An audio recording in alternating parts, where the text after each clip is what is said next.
jual visi gitu. Jadi dia tuh kenapa ngilang? Karena dia tuh butuh rehat lah gitu. Benar ya. Terus dari lawan avoidant juga ada antisosial ya. Sebenarnya itu tuh kebalikan dari avoidant itu sendiri. Kayak antisosial itu lebih ke dia tuh ngeh akan perasaan dia tuh ngeh bahwa ada masalah nih dalam satu hubungannya. Terus dia juga peka kalau misalnya dia tuh punya trust issue terhadap sesuatu. Intinya antisosial itu lebih sadarlah akan perasaannya, sedangkan avoidant itu orang yang hidup biasanya kayak aku baik-baik aja gitu. Dia tuh merasa diri dia tuh mandiri, logis, kuat gitu kan. Terus biasanya avoidant itu gak pernah merasa jadi korban, karena kebanyakan juga ya ini mah kayak kebanyakan juga bilang bahwa avoidant itu penjahatnya di suatu hubungan itu. Karena avoidant yang kayak dia yang hilang, hilang, terus yang ghostingnya, ya kayak gitu-gitu. Kalau ini ya, karena aku di sini sebagai ahli ya. Di sini ada yang tahu nggak avoidant itu ada berapa jenis? Avoidant itu secara psikologi ada 2 jenis kan. Yang pertama avoidant attachment style sama avoidant personality. Nah, personality disorder. Nah, terbagi 2. Kita kan tadi nanya apa nih avoidant tuh ya. Kalau pertama, kalau tentang avoidant attachment style itu adalah penarikan diri. Karena yang tadi teteh narasumber jelaskan bahwasannya memang benar avoidant itu mereka mempunyai rasa mandiri. Jadi ketika di suatu hubungan, ketika si lawan jenis ini merasa udah intens secara emosional dan fisik, mereka merasa terancam, merasa kayak aduh kalau aku semakin dekat, aku takut gak mandiri lagi, aku takut menerima kritikan. Nah, kalau tidak menerima kritikan itu termasuk kepada avoidant personality disorder, teteh. Jadi ada 2 nih. Yang pertama penarikan diri. Yang kedua, mereka itu merasa bahwa mereka itu tidak siap dengan lingkungan sosialnya. Nah, kalau di pembahasan arti dari kedua avoidant itu. Nah, kalau tentang ngebahas romansa, pasti juga kita akan tertuju ke ke avoidant attachment style.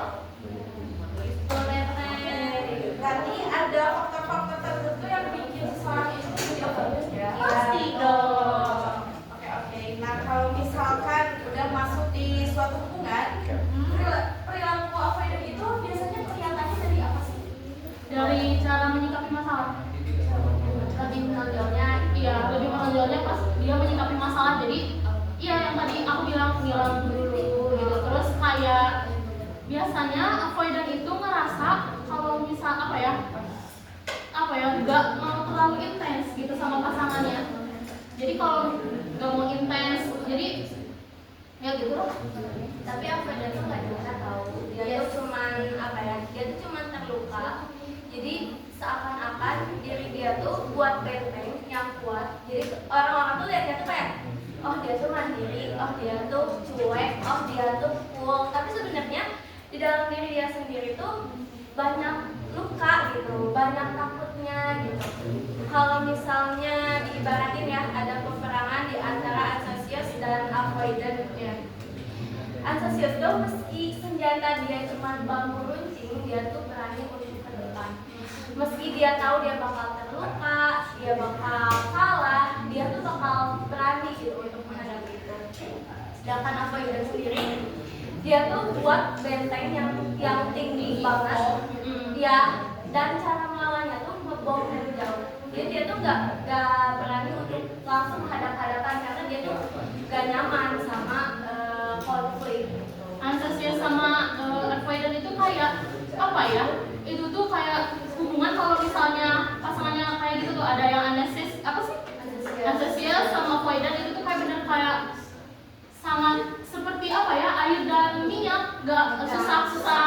Iya, karena apa? Dari segi komunikasi mereka tuh beda banget.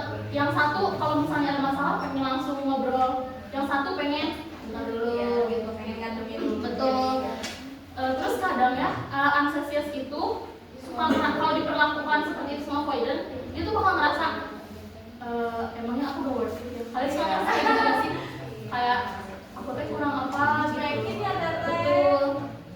Terus feeling lonely pasti Ya, karena punya pasangan yang avoidant itu udah pasti kita merasa ya, jadi kayak merasa cinta sendirian aja.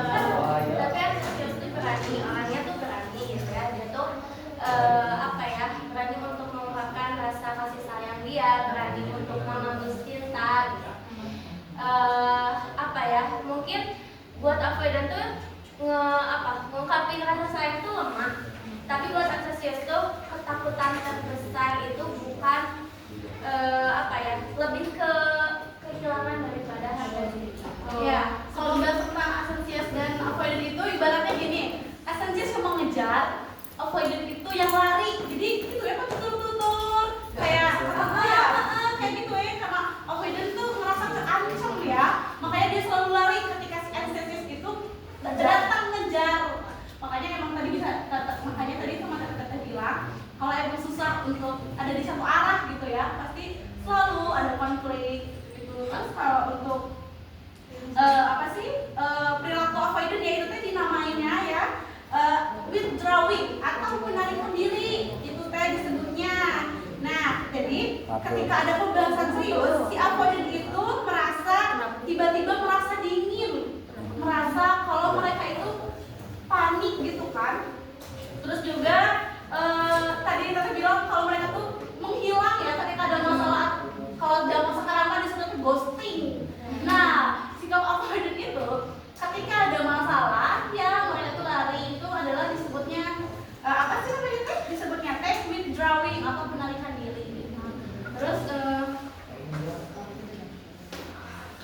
Teteh pernah nggak ada? Teteh dulu mau tahu dulu nih, boleh nggak? Teteh nanya, boleh? Dulu Teteh dari kedua ini pernah merasakan kalau pribadinya avoidant nggak? Jujur aku sendiri lebih ke anxious sih. Oke, kelihatan banget Teteh excitednya. Teteh ini. Kalau aku kena avoidant. Ya, jadi anxious sama avoidant itu sebenarnya sama-sama takut kehilangan ya. Ya. Cuman emang caranya aja yang beda. Cara memperlihatkannya. Terus ya kenapa orang yang avoidant itu cenderung menjauh kalau kita jatuh udah makin dekat? Karena buat avoidant itu sendiri gimana ya, cinta itu sama dengan bahaya. Berarti kalau misalnya kita terlalu dekat, sama dengan kita tuh bakal kehilangan diri sendiri gitu. Jadi makin dekat malah makin takut ya? Iya, makin takut berkegantungan, takut gak bisa mandiri dan lain-lain gitu. Jadi tembok yang udah dia bangun tuh kayak percuma gitu. Berarti ada rasa risih nih. Iya. Ya, Jadi ketika hubungan mencapai tingkat keintiman ya, keintiman tertentu, katakanlah kalian itu sudah membuat komitmen, itu bagi orang yang avoidant itu memicu memicu ancaman kepada dirinya. Yang tadi sudah kita jelas beberapa kali jelaskan bahwa itu adalah sebuah, kalau disebut mah egonya tinggi gitu ya. Mereka tidak ingin kalau egonya tersenggol, tercoret, apalagi laki-laki gitu. Siapa di sini laki-laki yang merasa mempunyai sifat avoidant? Kenapa bisa avoidant? Coba cerita. Kenapa bisa ngerasa aku avoidant gitu? Iya, kenapa? iya. Karena Kenapa? saya tidak kayak avoidant dan Avoidant itu kayak apa ya? Orang yang kalau ada masalah suka ngejauh. Oh. Jadi kayak Suka lari, sifat tapi menarik diri. di tempat yang di situasi yang berbeda.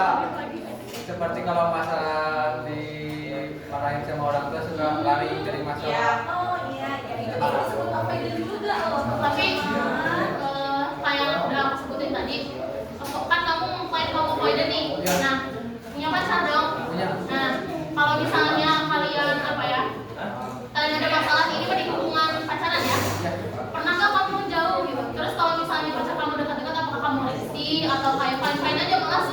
Jangan cuma Abi. Iya. Lupa juga. Berarti dia mah teteh bisa ada di dua sisi di dalam 1 jam atau Abi 30 mah menit. pacaran Iya. mudah. Iya. Berarti maksudnya tergantung situasi. Apalagi kayak ya avoidernya kan sama kalau ada masalah orang tua. Kalau sama pacar paling gitu. Iya, tapi kalau ada masalah Sama pacar.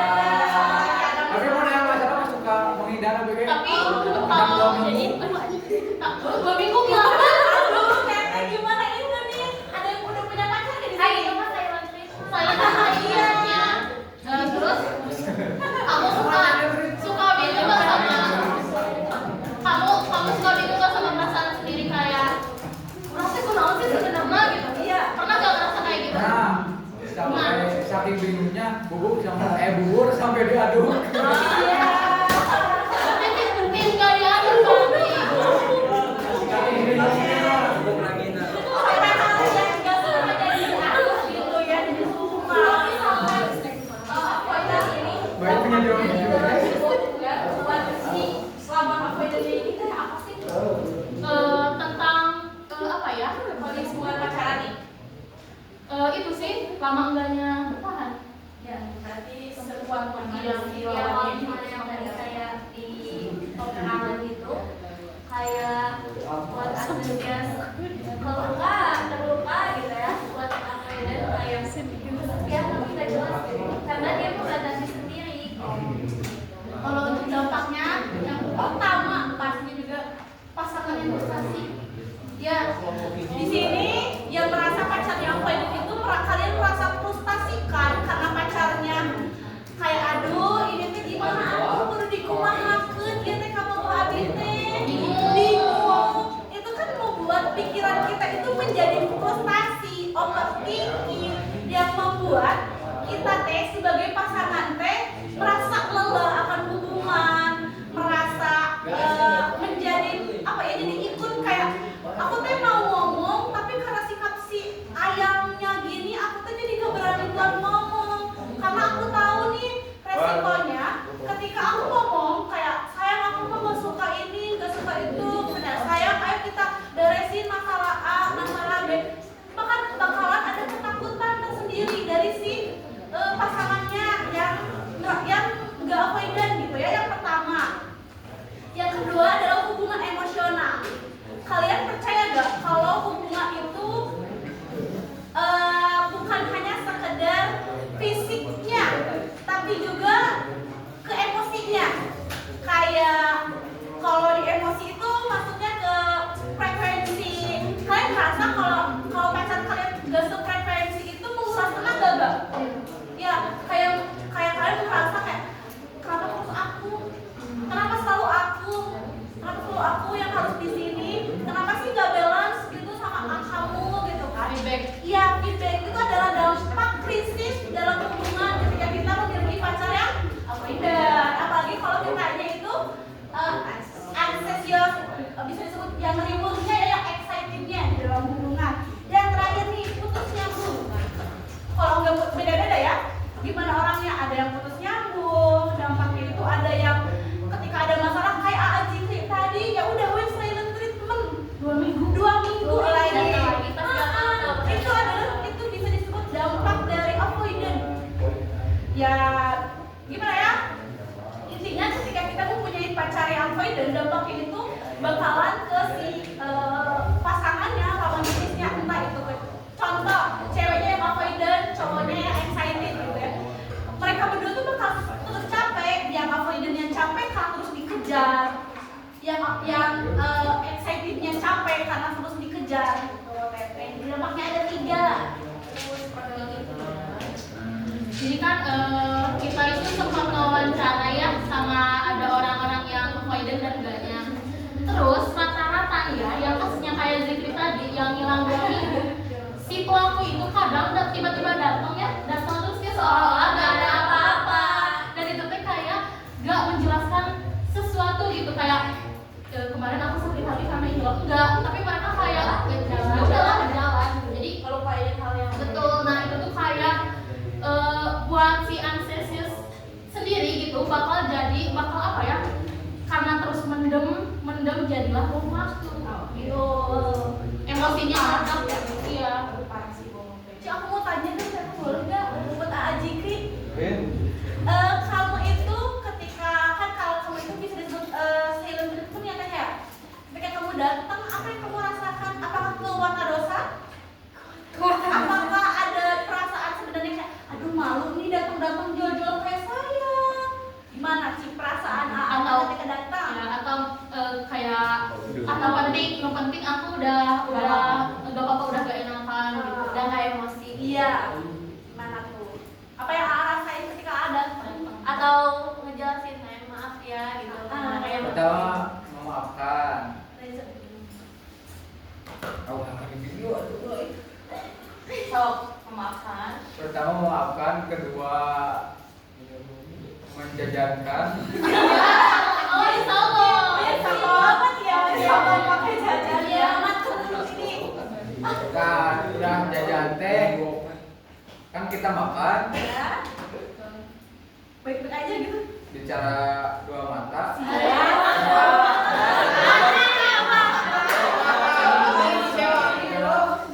empat mata, dan bicara empat mata. Baik-baik aja. Cari jalan tengahnya. Terus ya dah itu di jalan tengahnya, keputusannya putus-putus. Akang saran ya, kenapa akangnya gak minta maaf? Iya. Kenapa akang Gengsi. Kalau dari diri saya bukan cewek yang selalu benar, cowok selalu benar. Berarti cuma tergantung salahnya ada di mana ya? Misalkan Tapi ngomong salah-salah memang Genzi teteh, Genzi. pasti minta maaf sih, pasti minta maaf. Kalau salah dari saya mah itu, tapi minta maafnya 1 kali, kalau 3 kali mah bukan minta maaf itu. Tapi apa? Maaf. Oke, kita next ya ke pertanyaan selanjutnya. Orang yang avoidant itu bisa berubah atau tidak? Nah, boleh siapa dulu? Aku dulu. Boleh. Tergantung avoidant itu bisa berubah apa enggak ya, tergantung orangnya mau berubah apa enggak. Kalau misalnya avoidantnya emang gak bisa diubah, berarti ya udah mentok, berarti apa yang harus dilakuin teman-teman? Ganti orangnya.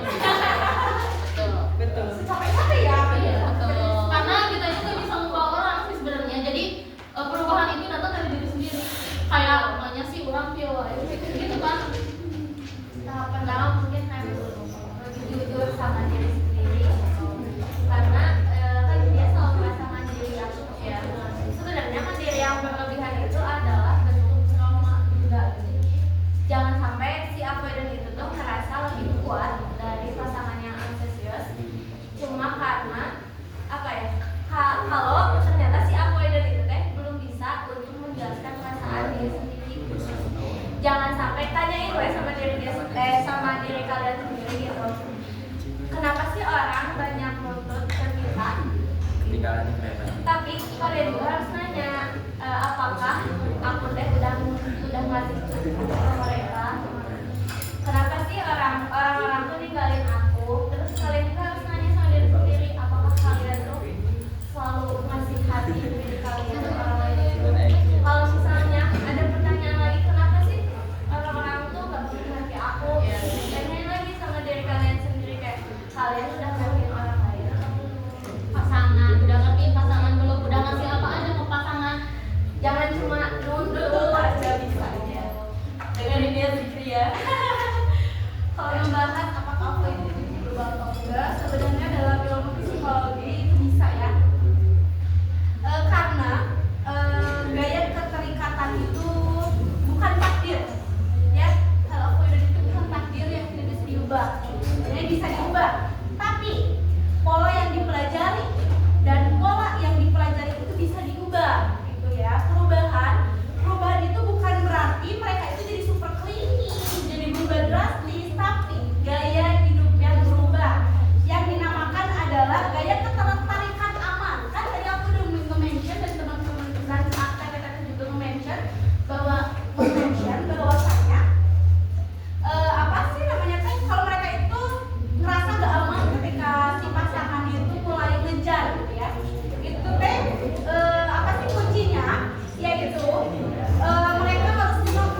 nggak akan marah-marah ya.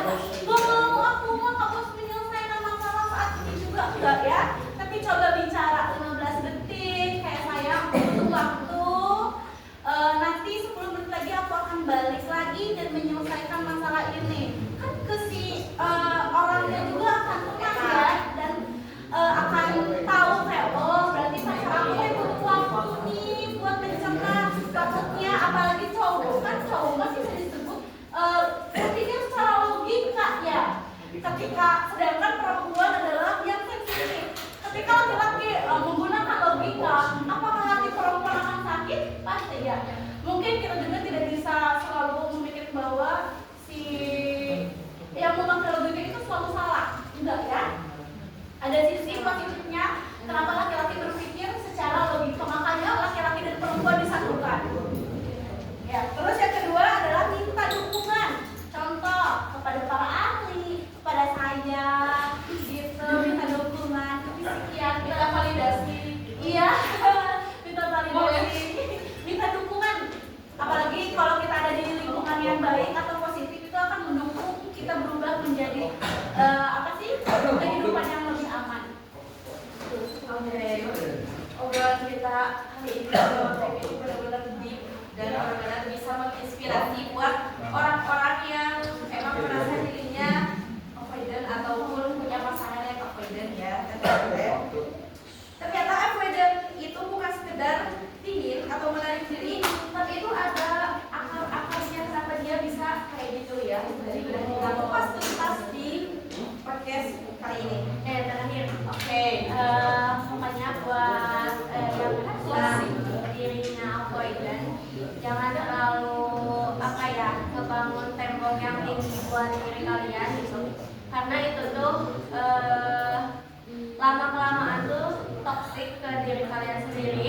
Terutama kalian juga bakal kehilangan banyak kesempatan, terutama juga seseorang gitu.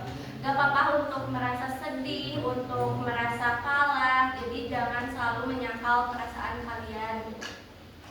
Kamu punya luka, kamu butuh disembuhin, kamu pantas dicintai, kamu pantas mencintai dengan secure gitu. Mungkin kamu tuh cuman gak punya panutan yang sehat, atau mungkin di rumahnya banyak batasan atau kurangnya kehangatan gitu ya. Tapi kamu tuh bisa kok untuk belajar ulang, menata ulang diri kalian kembali gitu. Untuk jujur tuh nggak apa-apa loh, itu tuh awal langkah yang sehat untuk diri kalian sendiri. Karena Teteh Raisa ini dulunya pernah avoidant dan dia bisa berubah. Iya. Tadi pertanyaan Teteh, apakah avoidant bisa berubah? Bisa. Ini jadi contohnya ada. Betul. Betul, langsung nih kita undang narasumbernya gitu. Oke, terima kasih ya Teteh sudah meluangkan waktu dan berbagi pengalamannya dengan kita semua. Oke, terima kasih juga untuk teman-teman yang sudah menyimak dengan baik. Dan sampai jumpa di ruang video selanjutnya.